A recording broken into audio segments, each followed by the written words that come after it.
Constructed Criticism is brought to you by our three amazing sponsors, Grey Viking Games, Oasis Games, and PureMTGO.com. You can find them directly in the links in the show notes and use the codes associated with each sponsor. We appreciate each of them and definitely think that you should check them out for all your Magic the Gathering needs. Now sit back and enjoy this week's episode of Constructed Criticism.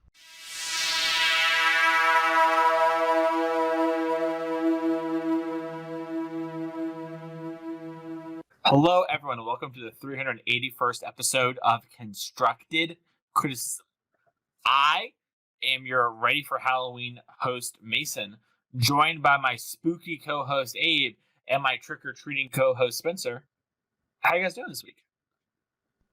Can I be trick-or-treating instead? I'm really not that spooky. Yeah, Well, I'm definitely not trick-or-treating. I have two children. Like, they will. One of them can't even eat candy. Like, I will get free candy. I don't have to trick-or-treat. yeah, but that's why you're going to trick-or-treat with your child. Make sure they're safe. That's factual. That is true. I have a legal obligation to do that. He can't just run the streets. All right, Yeah, I guess I'm spooky. Do you want to be like festive? But festive is not so Halloween, you know? That's the problem, Abe. I'm really a Halloween Grinch. It's my mom's birthday on Halloween, so that's always what I've celebrated it as. So, Oh, nice. So what are you going to do for your mother this Halloween? You're going to win the Invitational? Win the Invitational! Not be there! I was so excited when they announced the Invitational, and I was like going to qualify, and then I saw the date, and I was like, I think I texted Mason before I even talked to my wife. I was like, well, this is not happening. Yeah. You have no shot on making it to the Invitational. Not happening. Those kids aren't going to allow that. But hey, you know what? We are going to allow us to have a great episode of Constructed Criticism this week. We're going to be talking about applied testing, how to really kind of focus our time and use our testing to the best of our ability, especially when we maybe don't have as much time as we would love to have. But first, we do need to do always improving. That is the point of the show. We want to be always trying to get better at something. And I will start things off this week. My always improving moment over the last couple of weeks has been one of the things I'm trying to work on is figuring out play patterns. Specifically in Standard, I've been trying to kind of get a feel for like when I need to be playing around, specifically cards like Divide by Zero versus Fading Hope versus Heated Debate. I've been playing a lot of green, and if you play a lot of Magic Arena or you play against your buddy Abe here testing the Invitational, you're going to run into a lot of blue-red decks, and having to figure out how best to play around, you know, a 1-mana unsummon, a 3-mana conditional like removal spell / counter spell, and a uncounterable like spot removal spell that kills almost your entire deck is a pretty challenging thing, and you have to kind of start figuring out when you need to place your bets, especially when all things are even, and think about stuff. And it has been a real challenge to kind of figure out like, okay, when am I supposed to be betting all in on Divide by Zero, and when am I supposed to be making it really like hard for Abe to have Divide by Zero here, right? And so a lot of figuring out like if he does or he doesn't. So like a great example of this might be if I have like 2 Ranger classes going, I might want to be putting a bunch of my tokens on, a bunch of my +1/+1 counters on the token, because if Abe has Divide by Zero, that's going to be a real hassle for him because it won't actually hit the token. And so it's going to want to hit something like maybe the Old Growth Troll, and I can make him do that sort of thing. Where if I have Fading Hope, I maybe want to like spread the counters out across multiple bodies, since something's going to get unsummoned, preferably on like weaker ones. And then with like Heated Debate, it's like, okay, can I like grow something smaller that's maybe a 3/3 up into a 5/5, so that gets debated, and maybe my Cherry gets to live because he can't afford to take that damage. And just things of that nature, and trying to get used to really the play patterns and try and ultimately dictate the way my opponent plays and to play how it's dictating how they play in some sense, but it's also me dictating the play in other cases. So a lot of that sort of thing has been what I've been working on the last couple of weeks. So that's why I was a moment. I'm kind of curious, like, is it just understanding play patterns of those individual interactions, or is it more play patterns of the format as a whole? Well, that is the format. So I green versus, you know, and then I've got the green stuff down as well. But no, but there is some of that, but that's kind of more of the good example. I think that example, while it is a little hard if you haven't played the matchup from both sides, or one of the sides, I should say, to kind of really get a good grasp on what I'm saying, it is about like practicing, thinking about like, okay, what does my opponent have? What can I do to dictate their plays and get them to play in a way that's going to be best for me to resolve my plan of like, okay, I want to get this frog moth down and like eat the graveyard, you know? or something along those lines. So it really has to do with one matchup. Are you guys actually feeling like this is a 3-deck format? It's just basically mono white, mono green, and whatever blue red variant people are playing. I feel that way essentially. I know there are like blue black and Esper Lear decks. The blue black control deck, it definitely exists. Yeah. And I don't know, it's one of those things where this is maybe a conversation. Like next week we're going to be doing a big breakdown in Standard, and we'll see how things play out. But I do wonder how much that's player skill and how much of my impression of the deck is also like maybe my opponents are grabbing this deck list and they're not using their resources as effectively as they need to be. But I have found that basically the format is blue, red, and green are the only decks that are good, and there's white, which you can play and it's fine, but it's not as good as blue, red, and green. And you should basically only play it when people forget white exists, and then red players start cutting their hate for it. So interesting. Yeah, that's kind of so it'd be like 1A, 1B, and then like 2 being mono white. But yeah, I think I'm a little more open to there being more playable decks, but I do think that like in the best of things, it's just like the blue red whatever builds of those that maybe like Splash Black some of them do, or even just the straight Grixis decks I think are in the conversation, depending on how much white shows up. And then I think those are just blue red decks though. Like in my head, like that's part of that conversation. Like it's whichever like Lear or Goldspan Dragon or Epiphany deck you want to play, and you can like splash a little. I agree with me. Yeah, there's two pillars of the format, I think. Yeah. Oh man, I'm like so far off from you guys but you guys have probably played more Standard the last 2 weeks than I have. So. Yeah, I just think the pillars are Faceless Haven and Alrund's Epiphany, and that's like everything else under the sun is stretched to try to make those cards as good as possible. Cool. Yeah, I agree with that. Abe, what was your always bring moment this week? So it's kind of in line with yours, but just in the sense that we've been playing so much and testing so much for the Invitational together. But I haven't really been focusing on the micro aspect of how the game's been playing out as much as I've been trying to ensure that I am bringing decks for the Invitational that are focused on like moving forward a week. Like the Mana Traders was over the weekend. There's a ton of Standard events and Modern events every weekend on Magic Online. A bunch of data to look at. And really, I think that's something that I did, and I've had a lot of success doing, is playing decks that I know are good, just net decking a bit, maybe making some small alterations, but not really thinking too hard about like the micro of the way my deck is constructed, to make sure that I didn't make too many mistakes in the way my deck was built. But for the Invitational, we've tried a lot of off-the-wall ideas in Hammer. We've tried I've been trying a lot of different things between these various builds of the Epiphany decks to try to understand what is really going on there and what's going to be the best one for the metagame I expect this weekend. And so, that's really what I've been working on, is trying to focus on building decks and bringing decks for this weekend that are looking at the picture in front of me and not the snapshot from last week. And hopefully that pays off this week. Good. Speaking of that money pile in Modern, we have that conversation later. How many people can afford money pile? Spencer, what was your always bring moment this week? So I wasn't on the show last week. For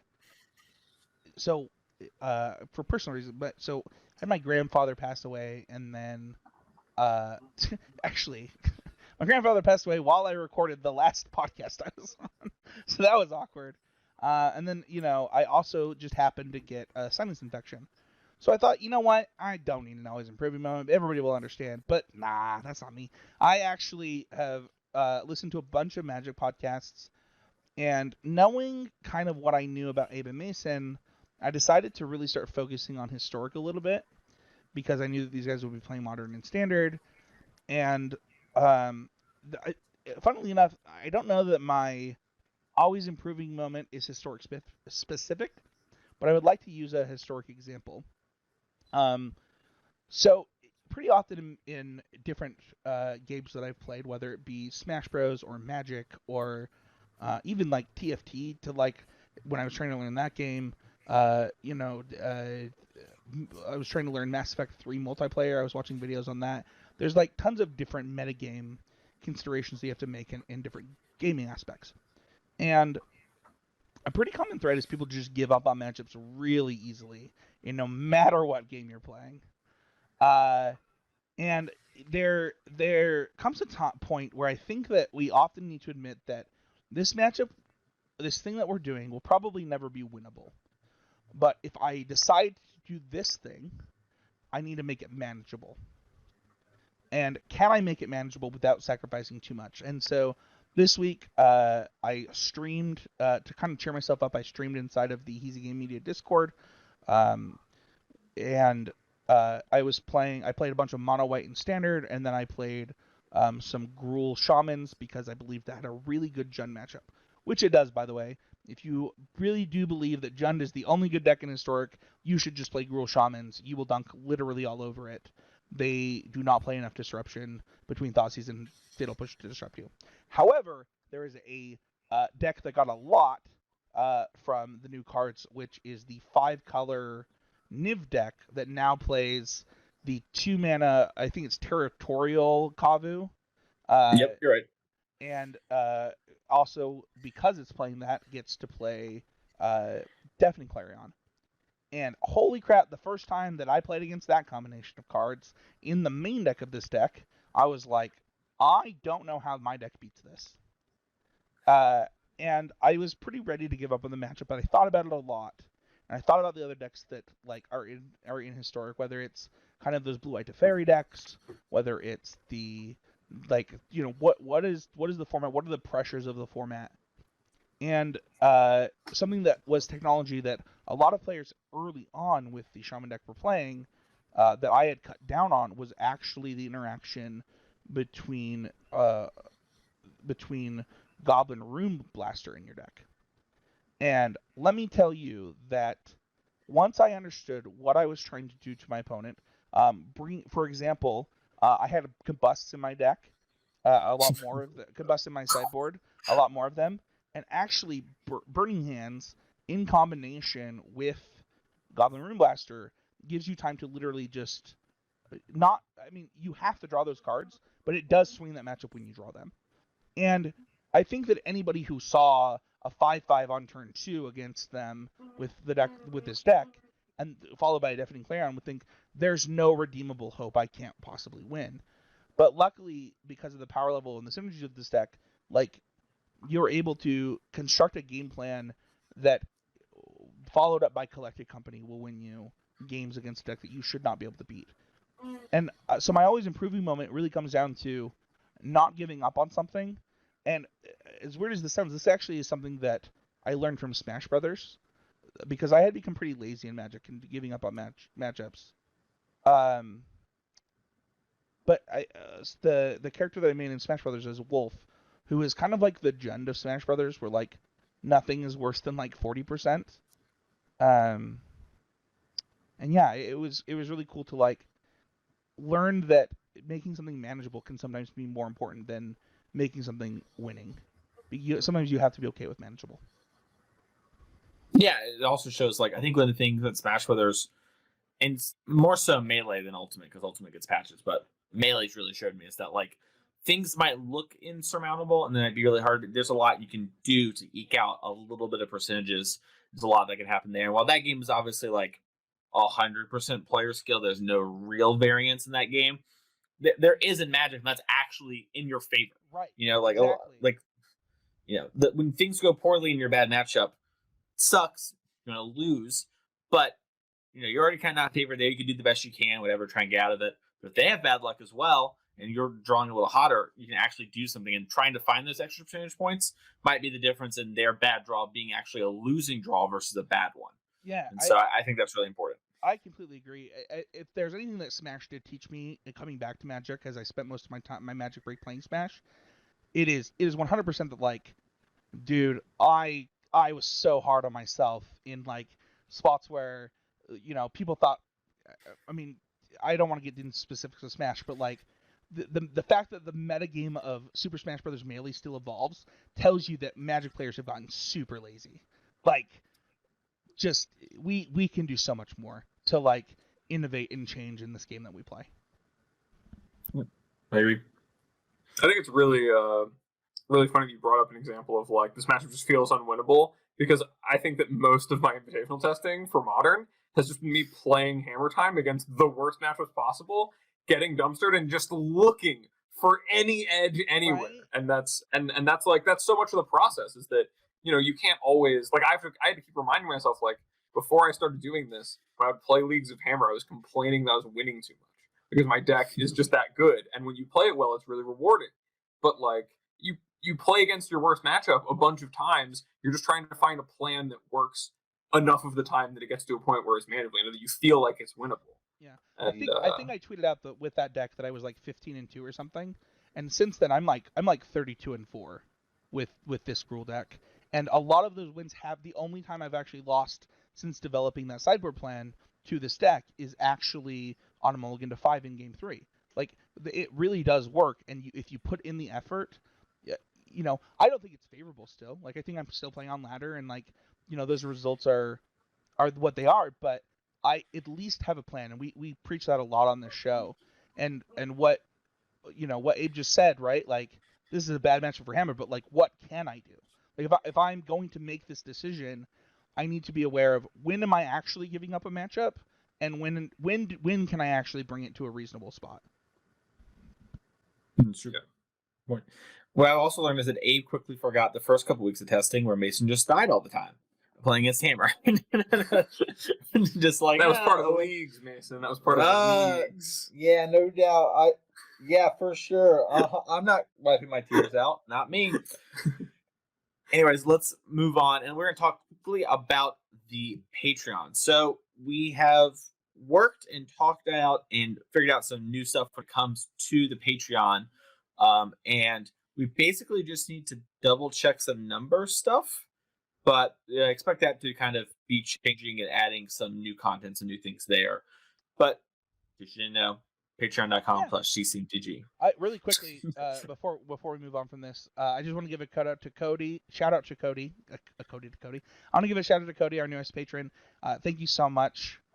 It means the world to us when we get those emails. And honestly, like, I'm pretty excited. We kind of talked about it before the show this week, and there's been a lot of I've said it on Twitter. I'll just say it on the show. I think Mason had a really rough job taking over the show. Like, I handed him the show, and then I think like literally 2 or 3 weeks later, the country shut down. And it's all right. but I think that we're all ready for like to get back into Magic. We got paper events starting up again, and we think it's like the perfect time for us to here's what we're going to be offering, and gather that feedback and offer stuff. But to people like Cody who's our newest patron, we just want to say thank you. Like, thank you for supporting us during the hard times, and also to those who left because they lost jobs and stuff. Like, I hope nobody feels any pressure that they need to come back. Like, we just appreciate, honestly, like, every time you listen to this episode, like that one listen means so much. So never, when we talk about that Patreon, like, you have to do it. We just appreciate you listening. Sure. Anyways, I don't even know who those patrons are. Forget them. Let's move on to the main topic today, the training grounds. Let's talk about applied testing. This week we're going to be talking about applied testing. And this is something that I kind of had mentioned on the show maybe 2 or 3 weeks ago at this point. We talked about wanting to do an episode. And we finally have hit the point where it's time to do that episode. And so let's kind of get into what I mean by applied testing. And applied testing can mean kind of a lot to a lot of different people. And probably it's just kind of my way of saying focused testing in a way. But basically kind of the goal is we want to focus and do everything we can to maximize our time when testing and when looking and when watching and when talking about Magic cards and talking about formats. So a good example of this, and we're going to go over some of the things over this course of the show, is like if you're play testing in paper with a friend, and let's say you really want to test, I don't know, having Bitter Blossom against Blue-White, just put the Bitter Blossom in your opening hand. Just like we don't need to shuffle and play 10 games before we draw the Bitter Blossom. Just put the Bitter Blossom in your hand and draw 6 new cards. And just make sure you have 2 lands. Like, we'll figure it out. We just need to see if this card actually does what it does. And a lot of other things along those sort of lines as well. But that is really what we're talking about today. A lot of ways for us to maximize our time when it comes to testing and improving. And hopefully this will help you and your friends also do this as well with, between the SCG Online, the Moto Challenges, and, we have at GP Vegas coming up here in a couple weeks. Spencer, when we're talking about this, one of the things that really comes to mind is focus, because, it is kind of like a variant of focus testing. What is something that you really think about when it comes to focusing and improving on these sort of areas? Yeah, that's a really great question. It's funny because if you had asked me about applied testing like 6 years ago, I would definitely have a different answer than 4 years ago. And the reason for that is actually my job change. So for those who don't know, I work in software. I'm a product manager in software. And, one of the big shifts from project management to product management in software is understanding the problem to be solved. And this is something that I have really benefited from, in all honesty, as my life changed and my career changed at the same time, and being able to apply that to Magic. And understanding what problem you're trying to solve going into a playtesting session was really helpful for Team CCMTG back in the days with Michael and Danny and Matt and me and Casey, because when we had 3 hours, like, we knew what we were trying to accomplish in those 3 hours. And I think anytime you go into a testing session like this, right, where it's not just jam games, talk about them afterwards, it's not just play a league, talk about it afterwards, where it's like what is the problem that the format is presenting, that the matchup is presenting, and focusing in on that specific problem, I think is a pretty huge deal. Yeah, I agree. I think that's one of the main things about this, and I'm curious to get your thoughts on this as well, but really talking about targeting in and siloing and kind of putting all our attention in one area is kind of be a reoccurring theme when it comes to this. What are kind of your thoughts about this, Abe, before we kind of really delve into the meat of all this? Yeah, I think that when I think of like applied testing is how it differs from like more unfocused testing, if you were to put it into those two categories. Your unfocused testing is when you take the time to, maybe you're trying to pick a deck you want to play and you want to know like what the format is like. You want to play some leagues against random decks on Moto. You want to get your friend and proxy up a gauntlet of decks and start jamming them against each other to understand what the decks do and what they're like. It's very different than applied testing, where you kind of know that stuff already, and now you're really getting down to the smaller level, the nitty gritty about the cards you're choosing to play in your decks, what you're boarding in. Really putting everything under a microscope is like the most important part of applied testing, and even just adding that to your process, because I know so many people who get really good and spend a lot of their time just doing this unfocused testing, but then when you're working on getting from there to the next step above, adding some of that more applied thinking and testing is huge to your game. Yeah, I agree. I think kind of the thing to really talk about before we delve deeper into this topic is thinking about like, when are we supposed to be doing this versus what Abe just talked about there, like more unfocused, more like exploratory. And I think you actually gave kind of the good answer. Once we kind of know what we're wanting to be doing, or kind of what the sort of, maybe a couple things, for example, like maybe we want to play Hammer or Blue-Red as an example in Modern, doing applied testing there matters much more than like when we're doing normal testing or kind of just playing whatever. It's a lot more in the early stages of trying to figure out where we want to be. Do y'all think that's like kind of a fair analysis of it? Oh, you literally just hit the hammer. Oh, wait, the nail on the head with hammer time. Because, like, straight up, this is actually what I am currently being charged with at work, is helping my new team at the new company I'm at, understanding problem discovery versus solution validation and solution discovery. You can't actually solve a problem until you can clearly articulate what the problem is that you're trying to solve. And the same thing is true in Magic. So, like, if I'm going into a format, I don't know what deck I'm trying to play, I need to be able to articulate what are the questions, the problems that the format is presenting to me, so that I can then suss out which solutions I want to try out, and then validate those solutions against those problems. And what you just said highlights that exactly. And like when I talk about how much this helped me from going to like applying this from work to Magic, I mean it's unreal, because you can't possibly go out. The point of unfocused testing, as Abe called it, is to identify the problems that you're trying to attack, right? Like that's the whole point of it. If you are only doing that and only asking the question of what problems is the format presenting, you're never getting to the solution, and you're never getting to validate your solution against those questions. Yeah, I think this is so important.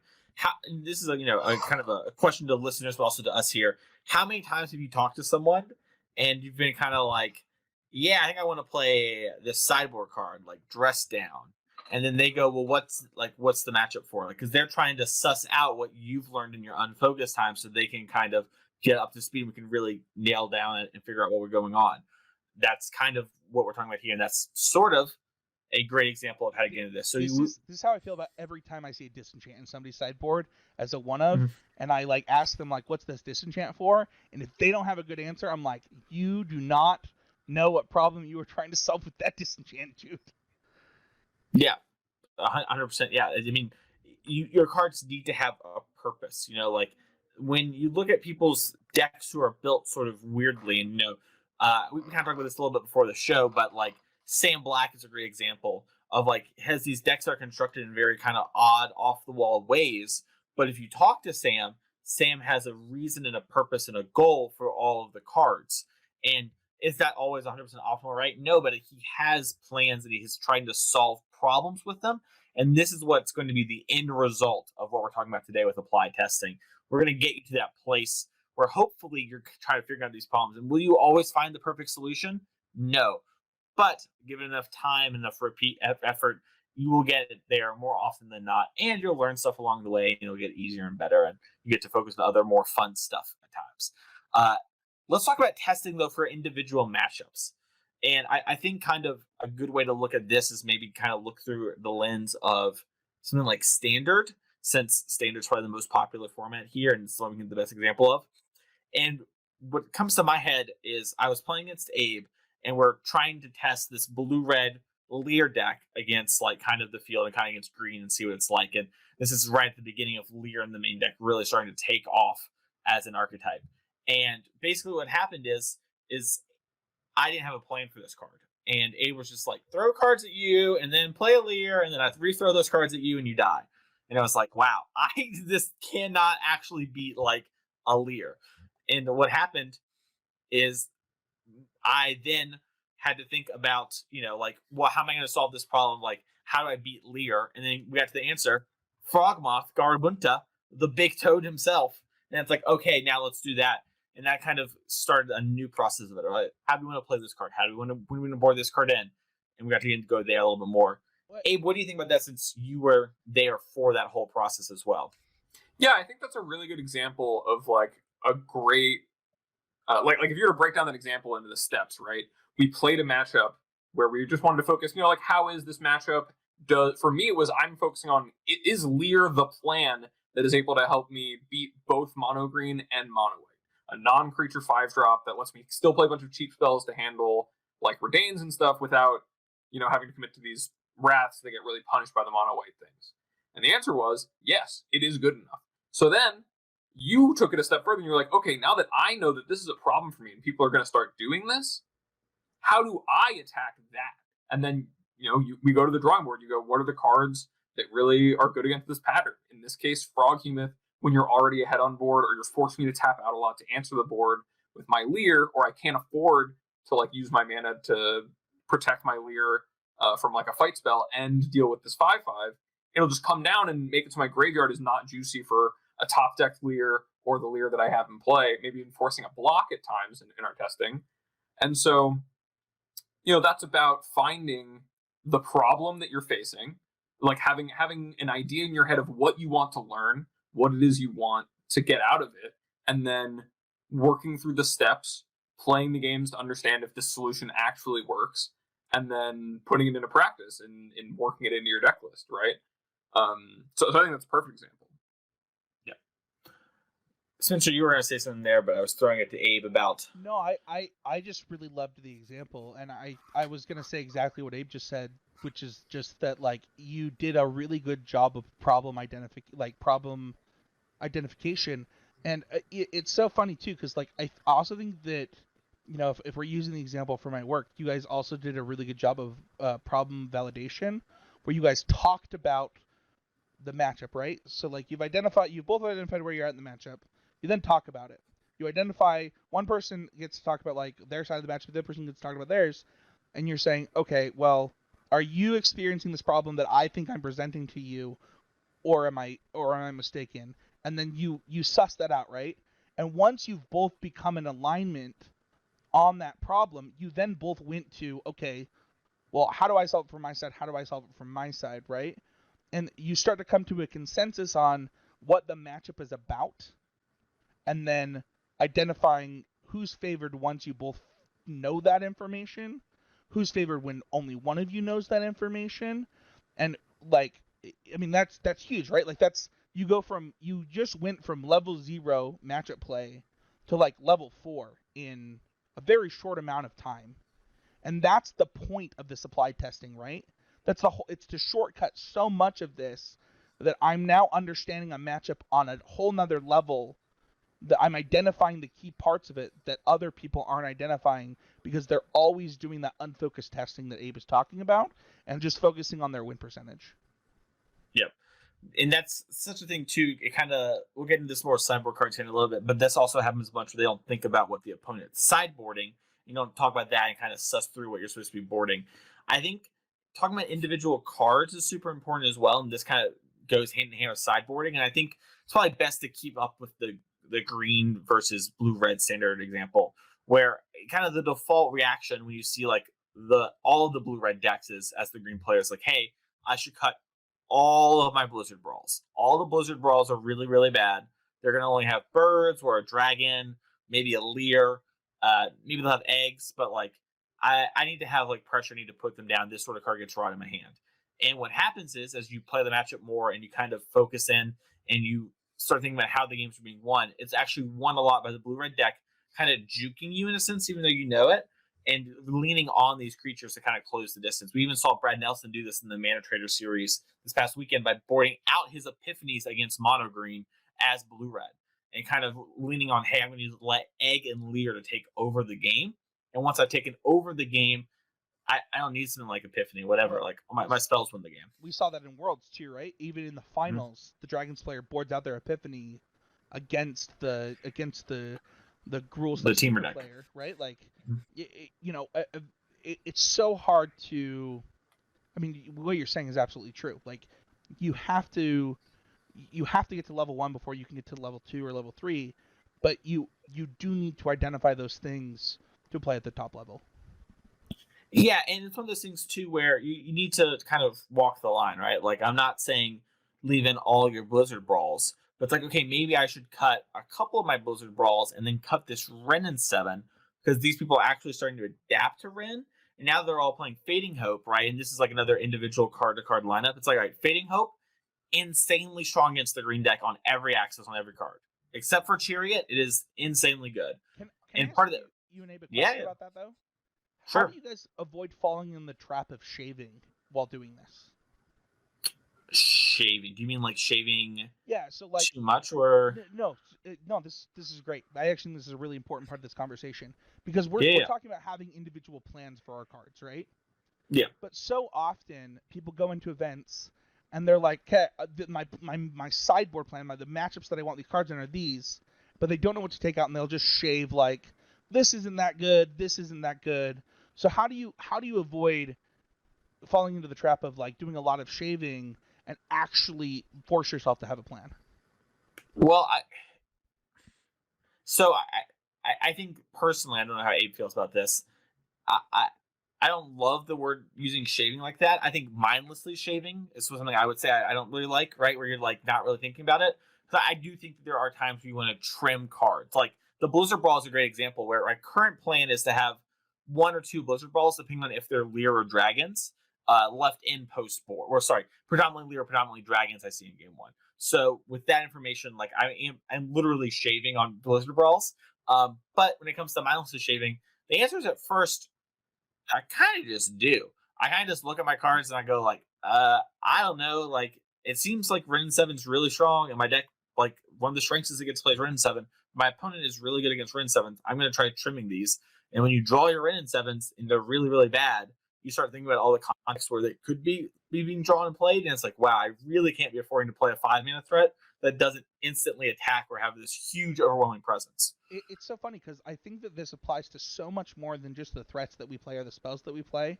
I want to give Abe some time on this thought as well, but like this happened to me a lot this week in playing that Gruul deck that I was talking about, where I was focusing on my mana because like understanding like when sequencing your lands when you're playing as few lands as that deck plays, like okay, like I cut Rootbound Crag today.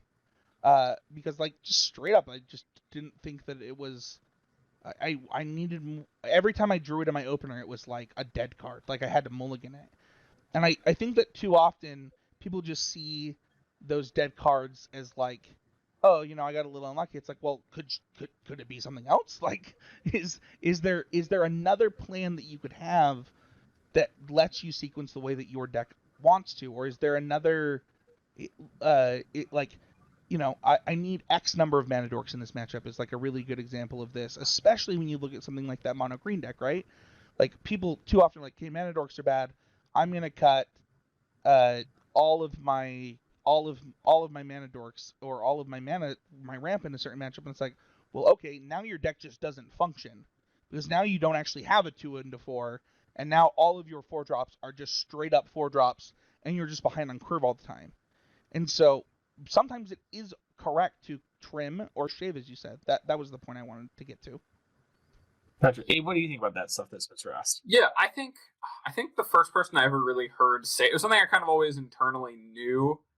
What like it was a big level up of mine was to like understand my approach to a matchup, and when I'm building my deck and building my sideboard plans, like what is it that my deck is trying to accomplish. But I think it was actually.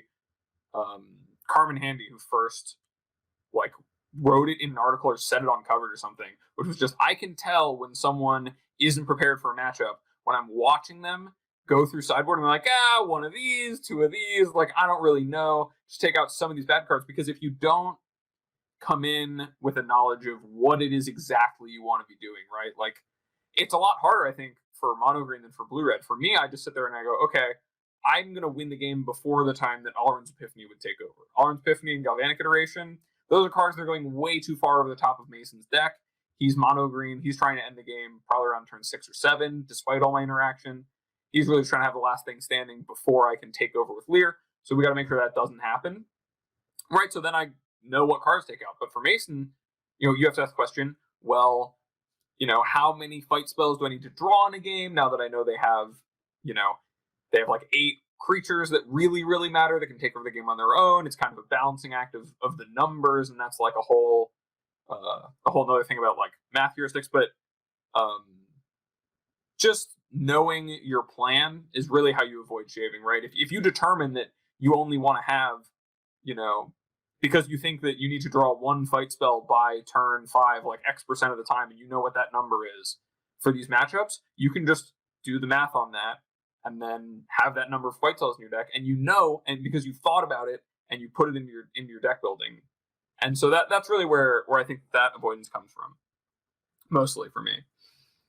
Yeah, I agree. And I think the similar thing for like sideboard cards as well, where it's like, okay, like I know what cards I'm trimming and I kind of want to bring in, but like what do I want to be putting there in the first place?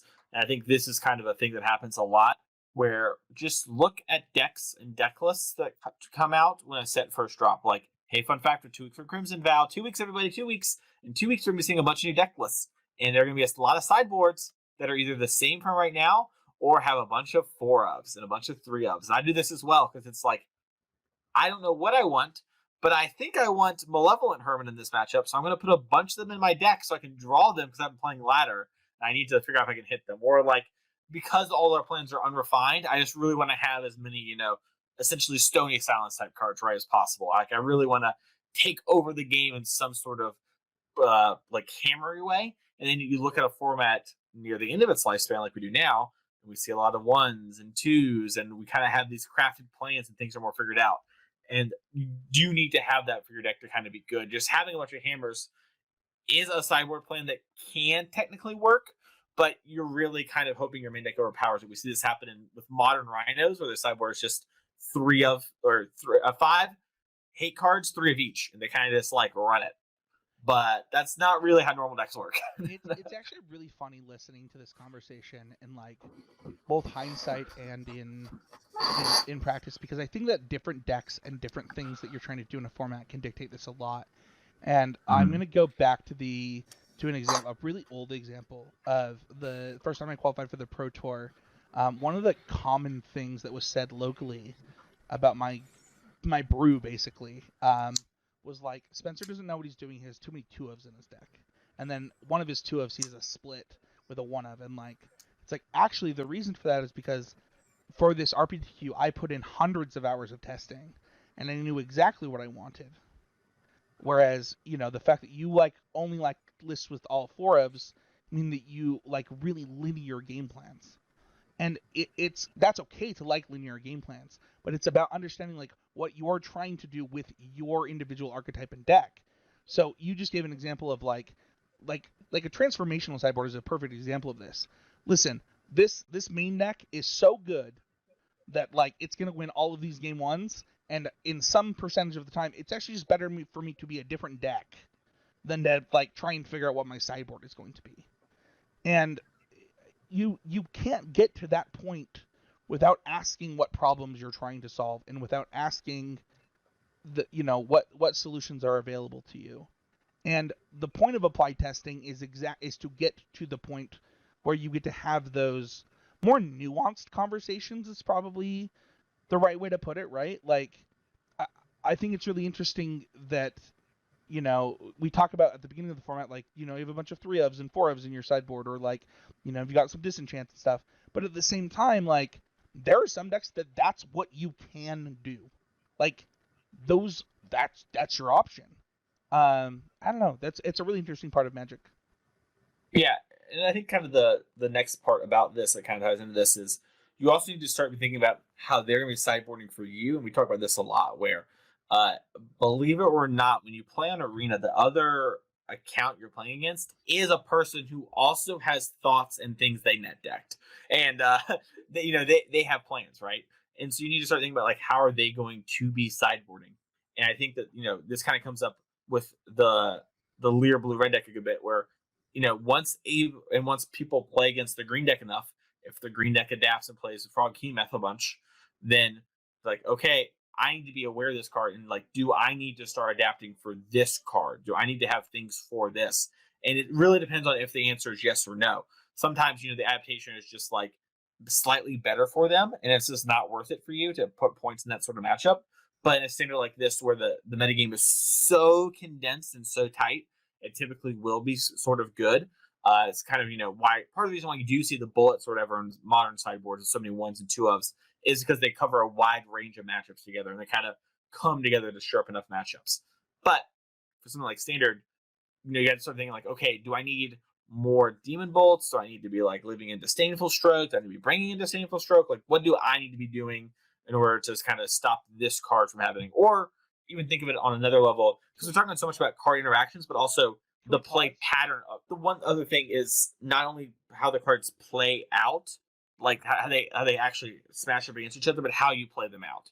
So an example of this might be the adaptation to the Frog Moth isn't I actually sideboard differently. It involves me saving the Fading Hope more often, so that way I can actually waste your 5 mana, and then I can, you know, force you to do this sort of thing, and then tap with Lear and kind of say go, and not, you know, committing so much and maybe taking a little bit more hits than you would like to if the frog wasn't part of the equation, since the frog does remove the cards from the graveyard.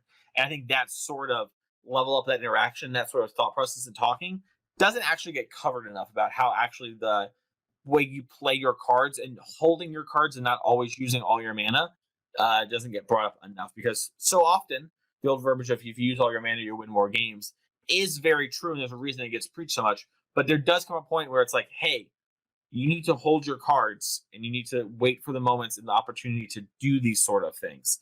Abe, do you want to talk about that with our good friend Expressive Iteration and how important that's been? That's kind of like a topic trend with us recently. That has definitely been a huge recurring thing for us, is that and it kind of, the way that I think I've best described it when we've talked about it is that Expressive Iteration is like the closest card that people still play with in formats that are relevant to Brainstorm.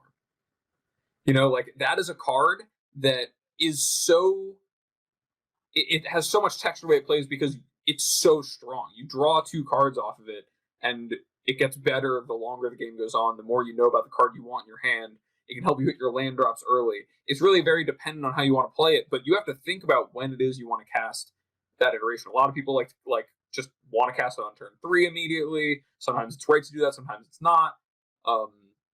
But having a sense of when you need to cast it and how long you can wait to cast it is really important to a card like that, and that's something you can learn a lot through doing applied testing. Is like you understand when you understand a problem, you're like, oh well, maybe something I've stopped doing in our games of Mono Green is letting Ranger class resolve. Like when I have a Divide by Zero and like a Fading Hope or whatever, and Mason plays one on turn 3, I've stopped just being like, I guess I have to like let it resolve and then try to Fading Hope, and I know he's gonna Snakeskin Veil. Like these are things you learn about how to play with the cards through this kind of thinking of I'm gonna focus on this matchup and what the play patterns are of this matchup, and like or is it more important for me to hit my land drops early, or do I need more spells late? With Expressive Iteration is a great example. I think it was the blue-white and blue-red matchup in Modern, actually, that was most emblematic of this, was like Ragavan. You have to play with it completely differently than every other matchup in the blue-white matchup because it's so hard to deal with a creature with dash. If you can just dash Ragavan every turn as Murktide, that's a really powerful position for you to be in. And similarly, if you can hold on to Expressive Iteration until you know you need to cast it, that's your best angle. You know that you're going to need to start fighting over something sooner. You need to find that next piece against them, and so playing that card differently than you would maybe in a mirror match or in a more mid-rangey matchup. There's just a lot of things like that, small things that you can find through focus testing, through seeding these cards in your hand, and really accelerate the process at which you learn these versus just playing the matchups when you get paired into them in leagues or on ladder, or just playing against the people who you play against your LGS for fun. You can really make the most out of that time by being very focused and learn really subtle things through thinking about what's going on in those games. When talking about this, Spencer, I bet this came up a lot with the RBT deck you're talking about. The first one, where you have your 2 of splits and your 1 of and one of your 2 of splits, which is just too much math for me. But how often, Spencer, were you thinking about like letting things go because you're it's not really a threat to your deck, and B, you have like better removal lined up for that, and this removal's for a different problem? Yeah, that's a really good question. If you think about kind of like how those moments are constructed, I actually think a better example of this because of that format is actually the threats versus the removal, but I think it still applies. Where I needed another dragon, another flying threat, but I also needed another removal spell, and we actually ended up on I think it's Ice Thing Regent. Yeah. As the 5th quote unquote Storm Breath Dragon.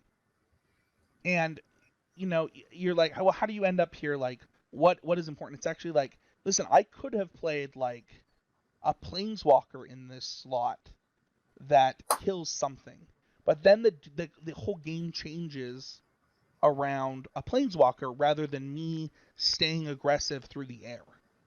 And so understanding like, and I mean to your point though, to the removal slots too, like I'm not going to Crater's Claw your 1-drop unless you're playing like a deck where I need to literally spend all of my mana every turn to get to the point where I can take over the game, right?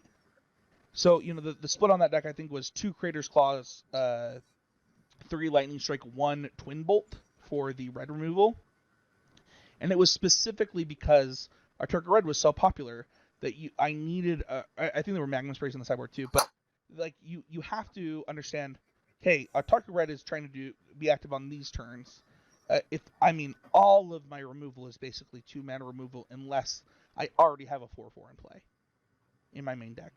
So what does that mean that the gameplay needs to play out, and how does the rest of my deck need to perform? Because what I didn't want to do is play Magma Spray in the main deck because it didn't contribute to my main game plan. That's actually how I ended up on Twin Bolt. Is okay. Well, how do I lose games to a Tarka Red? Well, I lose games to a bunch of tokens that are 1 toughness as they Tarkas command me, and if I can actually kill 2 of them, I actually can win. Like, I actually can live long enough. And that's how you end up with, like, those weird, what looks like a weird decision, but, you know, in hindsight, it works out for the good. I actually beat a Tarka Red, by the way, with Twin Bolt to qualify for the Pro Tour. You love to see it. Yeah, I think that thing, it comes up a lot where once you kind of done this applied testing and you're trying to look through the cards and think about how you're playing the cards and how they mash up, it's such an important part of the process, and it comes up all the time. We can give you a bunch of examples. I've played a lot of games versus Merfolk where I've just let a Silver Goliath hit me like 8 times because it's like, whatever, I'm going to win as long as they don't get Island Walk. So this bolt's not going off until we see an Island Walker. I know they're holding it. And sort of that sort of thing where it's like, okay, I know how these cards are going to play out. I know how these cards line up. I know how they mash up. And because I have this big macro sense of how the games play out, and I know kind of like what the winning image sort of looks like, and I've done this testing, and I've talked to the people that play Merfolk. You know, I talked to the homie after the local round, or I've talked to my friends, or I've read this article, or I watched the Nikachu video, and I did all these things, and I learned all this stuff. I now have this huge percentage point gain when we get to the matchup itself. And now, because I spent my time more efficiently than just playing leagues, or I had Twitch on, or you know, like, I'm actually getting so much more out of my time, and I'm being more efficient, even if we're spending less time actually playing Magic, because I'm trying to use my time more effectively. You know, I'm not trying to just jam infinity hours of Magic. I'm trying to jam 3 or 4 hours of focused, actually thinking about stuff throughout the course of the day, not even in one burst. Quite often, Abe and I have like done an hour or two and then done an hour or two later on, which also gives you some time to think about stuff. But yeah, I think that applied testing is super important. And even if you don't have someone to jam against and you can't do all these sort of things, and we talked about this so much in the past, just taking the time to look through and think about these sort of things instead of just playing games, it's probably less fun for a lot of people to just like sit there and think about how cards line up and try and solve the puzzle in their head. But it will get you a lot further than playing your 90th game versus your 91st game of, you know, Mayhem, Devil Sacrifice, and Historic. You're probably not going to get a lot of gains there. I actually think that this is why, for long-time listeners, like, this is why Michael and I worked so well together in a lot of ways. Is like, he was definitely I'm in my 90th game, and I was like, can we just like take a step back and talk about what's happening type of person? And like, I think that understanding what's fun for you, and then understanding like what, it's funny that you say that, because like for me, this is the fun part of Magic. Like this right here, I'm sure that people realize this listening to this episode, but like, this is the part of Magic that I enjoy. But I do not enjoy like my 90th game of any deck. It doesn't matter if it's a Primeval Titan deck. Like, I don't actually enjoy it that much. I enjoy the question that I'm trying to answer. And I think that also surrounding yourself with people that are on the other side and helping them too really elevates this. And I don't know if that is the situation that you and Abe have right now. It kind of sounds like it is, where you guys are really feeding off of each other, where somebody has a matchup they want to test, the other has a question that they want to answer. But I do think that if you're going to do applied testing, it is actually really helpful to have a person. I know that kind of goes against what you just said, but I actually do think that the bounds and the gains are pretty big when you do. Yeah, I just don't want. I'm going to call people out here. A lot of people be like, "Oh, but I don't have any friends that do that," and it's like, all right, well, I'm sorry, that sucks. We can work on that in time, but don't let that be an excuse to like not do these things. That's what I was trying to get at there. Was, less so that I do think having friends and people doing it. The secret to Magic that no one will ever tell you is that the best way to get good at Magic is to talk to the people that are good at Magic. Yeah. Shh, don't tell anyone. No one mentions it, but it's like the way to do it. Every good player was like, yeah, I was pretty good, and then I started talking to people like Sam Party, and now I'm great. Yeah. I was gonna say, I think it's like a Finkel quote of like Magic Online makes you good, but like it's playing events where you play against the best players and talk to the best players, or even just talking to other people is what makes you great. And I think that applied testing is one of the reasons for that, is that it's such a good vessel to flex your brain, get those ideas out there, work on those ideas with people, have those conversations and really work on things in a forward way. You just actually gave the best example of applied testing, and you might have done it on accident, Abe. But at one point, people were doing applied testing where they were proxying cards and decks for a Pro Tour. This is like a really popular story, but it's really old, so people like Mason's Age of Magic don't know this. But John Finkel's an invitational card. It's called Shadow Mage Infiltrator. And one of the things that was really easy for them to do was just write Shadow Mage on Psychotogs and you play them as Shadow Mage Infiltrators in their Pro Tour testing. Well, eventually in this Pro Tour testing, somebody was like, if this Shadow Mage Infiltrator was just the Psychotog, I would have won this game. And it happened so many times that they're like, wait a second, can we just play these as Psychotogs again? And that's like the perfect example of like getting in a room with great people, jamming things out. And you know what? It's so funny that we talk about like, great people or smart people. The truth is like, if you're competing in Magic the Gathering with a bunch of people that are like top 8 PTQs or like stuff like that, I promise you they're probably already in the 1% of Magic. And you can just work with the people that are around you and improve together. That's what we did. We got Silver Pros all through just Utah, guys. Like, we had no reason to have that many people qualify for Pro Tours in our region, and it's through doing stuff like this. That is going to do it for this week's episode of Constructed Criticism. Thank you all so much for listening. If you want to support the show, you can always go to patreon.com/CCMTG to support the show. If you want to find us, you can find me on Twitter at Mason E. Clark, and every week on Card Kingdom, writing about standard or historic. Spencer, someone wants to find you. Where can they go? Yeah, you can find me talking about Magic or kind of nerd stuff in general at Spencer13H. I do another podcast called Need to Nerd with former Magic teammate Wes Singleton. The podcast is about nerd culture. I think we're doing Pokemon Fire Red review this week. We like to do the retro game reviews. We've done a few of them. We're going to be talking about Fire Red. We're going to have Mason. We're going to force Mason back on another guest episode to talk about his favorite movie of all time here in the next few months. But yeah. Dune. Oh, sorry. I thought it was opposite day. My bad. I didn't realize. But yeah, those are like the main places you can find me. Also, in the He's a Game Media Discord, as well as I'm starting to post more in the Constructive Criticism Discord for patrons. I have an updated list for the Gruul deck that I honestly have not won this much with a deck for a long time, and you'll be able to find that stuff in that Discord specifically first. Yeah. You'll also find Abe's and I's modern and standard decks there. So for the Invitational, probably Thursday. Hey, where can people find you? You can find me at twitter.com/morenothings. And, DM's still open for coaching. I'm still accepting people. Would love to, work with people and help them, work on upgrading their game and learning more about Magic. If you want to do some applied testing with me, that's a thing I could totally facilitate. You're going to have conversations with a great player. Maybe you need to find Mason's coaching, but if you want to have a conversation with a good player, you can talk to me. Oh, shucks. No, I'm full of Abe.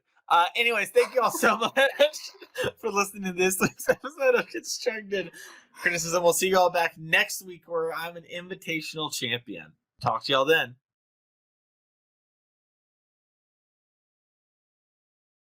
It's funny to think about kind of those moments where somebody was just right on this podcast, and it's often not me and Mason. You see, whether it's Hogak or whether it's Lear, usually if you want the best advice in a pick 2 set review, you just ignore what Mason and I say and go with the card that we are a little more down on. And so for that reason, in this post-show credit scene, I would like to name Abe the Burger King crown champion of the pick 2 set review. I'm the Whopper, baby! The Whopper. Oh man. He